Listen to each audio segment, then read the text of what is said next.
Hi, I'm Anna. Diablo 2 Resurrected PTR patch 2.4 was live during a week, and during this week, we were testing everything, all the insane changes in patch 2.4, and now we got the next update, second update out of 3. We got some changes, guys. Let's see together what those changes are and what's happening, what is the next step in the testing. So, what we got here? First of all, we got something for classes, for class changes. Everything what was changed we can see in red. So we can see here that there is nothing for Amazon, there is nothing for Assassin, but there is something for Barbarian. Here it is. It is Warcry changes. Warcry's mana cost now increases by only 0.75 per level instead of 1. Developer comment: we've seen your feedback that the mana cost for Warcry is too high, and it's truly too high compared to how it performs.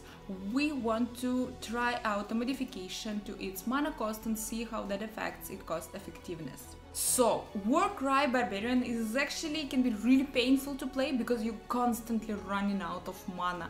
Things are not dead yet, you already don't have mana, you are trying to spam potions, but still things are not dying quite fast, and that's why I'm kind of really happy with this change. I hope that this will make Warcry Barbarian a bit smoother, like just the whole build will be now a little bit more enjoyable. So let's see, let's test it this week. And the next thing, there was something for Druid. Shape-shifting skills. General. The previous logic for shape-shifting attack speed has been restored. The new logic remains in place, and whichever resulting calculation is faster is the one that will be used in an attack. Developer comments: it was not our intent to nerf Werebear and Werewolf as a result of our changes to attack speed.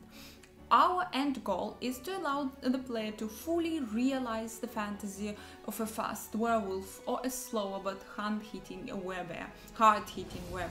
We are evaluating what the best solution for this is, but in the meantime, our hope is by utilizing both systems and always choosing the fastest speed calculation, we get the best of both worlds, where it's a buff in some situations and a status quo in others. Truly, Werewolf is not performing quite well. Actually, on this PTR, I quite enjoyed Werebear, but I hope with this change, Werewolf will be like in a good spot, because right now, Werewolf, Werebear, Shapeshifting Druid never was like, I don't know, super powerful, but hopefully with this change to attack speed, it will be in a nice, beautiful spot here. So let's see. Okay, do we have here something else? We have the changes for Ravens, and guys, Ravens was quite a disappointment for me. Like Summoning Druid, the changes for the Summoning Druid was, I was kind of expecting more, I would say, because the problem with Ravens that you had only 5 of them and you constantly need to recast them. But now, like so, the new changes here. Number of hits per Raven reduced from 12 to 5 and no longer increases per level. Restored to original value. Reduce the damage gain for skill ranges to 8, 9, 16 and 17, from 17 to 22. And the developer note here, we hope that by restoring the original Raven hit functionality and reducing the damage scaling at early levels, we hope to correct any damage reductions caused by our original balance changes, while also ensuring that Raven isn't doing too much damage at early levels. Okay, great if Ravens will not be doing too much damage at early levels, but I really hope that this restoring the original value, we will have more hits per Raven, because right now, like in the PTI, it was 5 hits per Raven, so basically that means that you constantly need to recast Ravens, because, well, 5 hits, it's really quick, and hopefully it will be now more enjoyable, it will work better. Okay. What else do we have here? Do we have something interesting? Oh yeah, guys, here it is. Paladin Holy Fire. Bye Paladin Holy Fire. Yeah, they completely get rid of this area damage scaling based on the distance of the enemy. So how it was in the PTR, the enemies who are closer to you were dying faster, they were receiving more damage. Also, damage level scaling increased to 70%, also damage reduction here. Resist fire synergy increased from 18, so they get rid of this one as well, just let's keep it at 18%, everything was wonderful. So yeah, this damage scaling, area damage scaling was removed from auras, we see it here guys, because if you saw the Holy Fire Paladin, well, it was too much. It was on one hand it was incredibly expensive setup, on the other hand, well, it was truly too much. Yeah guys, you are doing nothing. Paladin is just appearing, and with his aura he is destroying the whole map. That's why it's a good change. Yeah, we were expecting this cannot go live kind of like this. That's why absolutely expected that Holy Fire, that these aura changes, they were changed and they were removed from the game.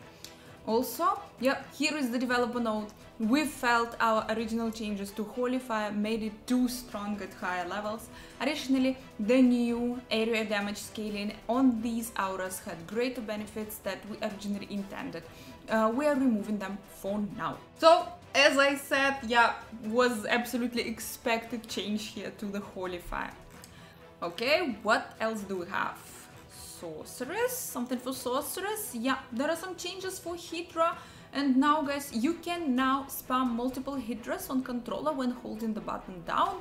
Cool, but we got some nerf for Hydra, restored original values. So yeah, the synergies were increased to 5% for Firebolt, and for Fireball now it was restored back to 3%, which is kinda, I'm not sure, I don't quite understand this nerf. I think Hydra was in a nice spot. Maybe Hydra needed a little bit buff even, because, no, just Hydra needed a little bit buff. It's a fire build.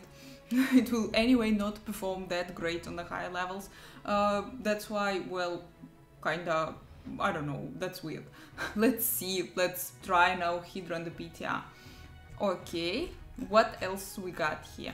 There is nothing for the mercenaries, there is nothing for the rune words, they're staying how they are, but we got something in the general gameplay changes. Developer note here. We're looking at player feedback concerning throwing barbarians and are discussing potential options. In the meantime, increasing throwing item quantity across the board seems like a reasonable quality of life change. Arrow and bolt max quantity increased to 500. Throwing weapon quantity has been increased by 50%. Okay, just a nice touch, nice quality of life change here. Arrows and bolt were up to 350, I think so. So now it's up to 500, and okay, that's great. Okay, what else do we have? We have some bug fixes here. Fixed an issue where Cloak of Shadows defense calculation was incorrect. Okay, yeah, I think that's it, guys. So, all the changes I will be testing, we will be checking on my channel, so check it out together with me, guys. What do you think so far, guys? Leave your comment below, don't forget to subscribe, and hope to see you on my streams.